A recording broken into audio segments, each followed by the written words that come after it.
तर माझी इन्व्हेस्टमेंट्स बरेच आहेत, माझा पोर्टफोलिओ बऱ्यापैकी डायव्हर्सिफाईड आहे. तरी पण मला टर्म प्लॅन घेणं आवश्यक आहे. मी जो तुझा म्हणजे पूर्ण डेटा गॅदरिंग वगैरे केलेलं आहे आणि तुझ्या रिक्वायरमेंट्स आणि तुझ्या सगळं हे बघता तुझं अजूनही होम लोन हे सुरलं आणि परत तुझ्या मुलाचंही अजून शिक्षण पेंडिंग आहे, तर म्हणजे तुझ्यावर लायबिलिटीज आहे. त्याचा अर्थ म्हणजे टर्म प्लॅन घेणं हे आपल्याला आवश्यकच आहे. त्याच्यात एसआयपी आणि टर्म प्लॅनचं कॉम्बिनेशन बेस्ट राहतं.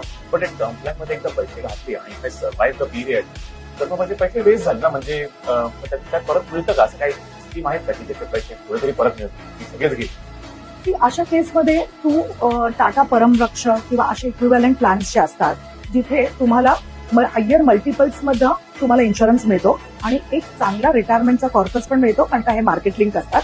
सो समजा एक 40 वर्षाचा माणूस एक 30 वर्षांची पॉलिसी घेतोय, जर का तू बेसिक टर्म प्लॅन घेतला तर तुला 4,000 महिना येऊ शकतो.